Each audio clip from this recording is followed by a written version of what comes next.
आज से लगभग 2500 साल पहले पुराने चाइना में एक बौद्ध संत पैदा हुए।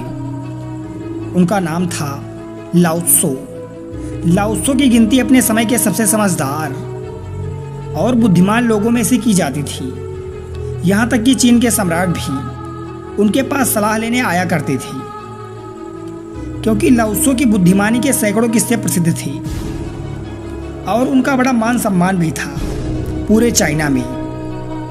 एक बार कुछ ऐसी घटना घटी। सम्राट के दरबार में एक व्यापारी आया जिसके पास 2 फूल थे। उसने सम्राट के सामने एक शर्त रखी कि अगर सम्राट पहचान ले कि इनमें से कौन सा फूल असली है और कौन सा नकली, तो वो ये दोनों फूल सम्राट को भेंट कर देगा और साथ ही अपनी संपत्ति का आधा हिस्सा भी राजकोष में जमा करवाएगा। लेकिन अगर सम्राट नहीं पहचान पाते तो फिर उतना ही धन सम्राट को व्यापारी को देना पड़ेगा। सम्राट ने शर्त मान ली। अब सम्राट के सामने 2 फूल लाए गए, जिनमें से एक असली था और दूसरा नकली। लेकिन उन दोनों में फर्क कर पाना बड़ा ही मुश्किल था, क्योंकि देखने में दोनों फूल बिल्कुल एक जैसे लग रहे थे। जिस कारीगर ने उस नकली फूल को बनाया था वह इतना कुशल था कि उसने इतनी बारीकी से असली फूल की नकल की थी कि दोनों में फर्क कर पाना बड़ा ही मुश्किल हो रहा था। अब सम्राट उलझन में पड़ गए और जैसे सम्राट संकट में पड़ी, उन्हें याद आई लाओ त्सो की। लाओ त्सो को तुरंत बुलावा भेजा गया, क्योंकि लाओ त्सो की समझदारी के किस्से बड़े मशहूर थे। इसीलिए व्यापारी भी थोड़ा सा घबराने लगा। हालांकि वह लाओ त्सो से कभी मिला नहीं था, लेकिन उनके बारे में सुना बहुत था कि लाओ त्सो बहुत ही बुद्धिमान व्यक्ति है। लाओ त्सो तक संदेशवाहक ने संदेश भेजा कि सम्राट एक दुविधा में फंस गए हैं। 2 फूलों की पहचान करनी है, लेकिन सम्राट पहचान नहीं पा रहे। लाओ त्सो सम्राट के दरबार में पहुंचे। लाओ त्सो ने उन दोनों फूल को बड़े ही ध्यान से देखा और उनमें फर्क पहचानने का प्रयास किया, लेकिन लाओ त्सो भी दुविधा में पड़ गए।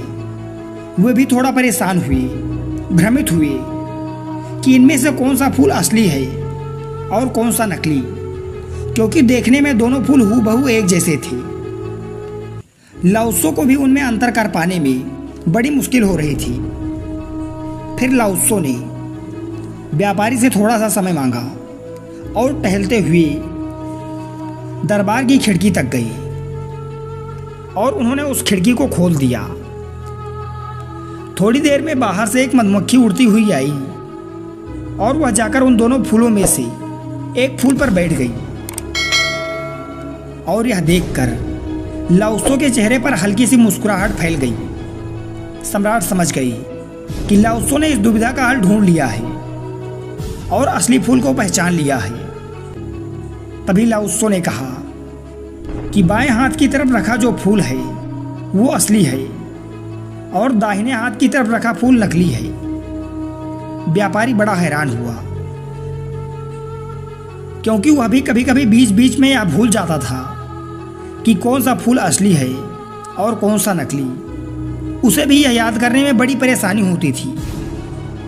उसने आश्चर्यचकित होकर लाओ त्सो से पूछा कि आपने यह पहचाना कैसे? लाओ त्सो ने कहा, मनुष्य की आंखों को धोखा दिया जा सकता है, लेकिन इस प्रकृति को धोखा नहीं दिया जा सकता।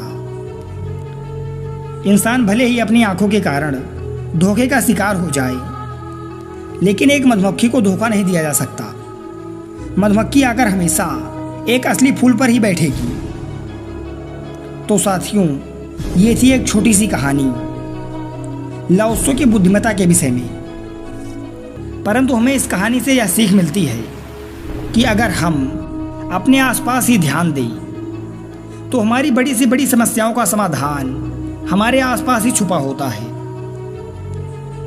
परंतु हम अपने ध्यान न देने की अवगुण की वजह से हम ऐसे समाधान को नहीं खोज पाते और प्रत्येक समस्या में दिन ब दिन उलझते चले जाते हैं। दोस्तों, हर समस्या का समाधान हमारे पास ही होता है। ज़रूरत है तो उसे समझने की और उस समझ को प्रयोग करने की। हमारे दैनिक जीवन में ऐसा समय कई बार आता है जब हमारे सामने एक बड़ी समस्या खड़ी होती है जिसे देखकर हम बहुत परेशान हो जाते हैं। परंतु कुछ समय बाद जब समस्या का समाधान हो जाता है तो हमें पता चलता है, अरे ना कि हम इसके बारे में इतना सोचकर असहाय महसूस कर रहे थे। इस कहानी से हमें यह भी सीख मिलती है कि हमारे सामने कितनी ही बड़ी समस्या आए, अगर हम धैर्य और ठंडे दिमाग का प्रयोग करें तो उसका समाधान भी समस्या के आसपास ही घूम रहा होता है, जैसे कि लाओ त्सो ने किया। यहाँ पर लाओ त्सो ने कोई अद्भुत या यूं कहे तो कोई बड़ा कार्य नहीं किया, सिर्फ एक दरवाजा खोला जो कोई भी खोल सकता था, स्वयं राजा भी। परंतु ये विचार लाओ त्सो के दिमाग में ही क्यों आया? क्योंकि लाओ त्सो के अंदर एक गुण था, किसी भी समस्या के आने पर बिना समय गंवाए, बिना भ्रमित हुए, बिना घबराए समस्या के हल को ढूंढने का। धन्यवाद।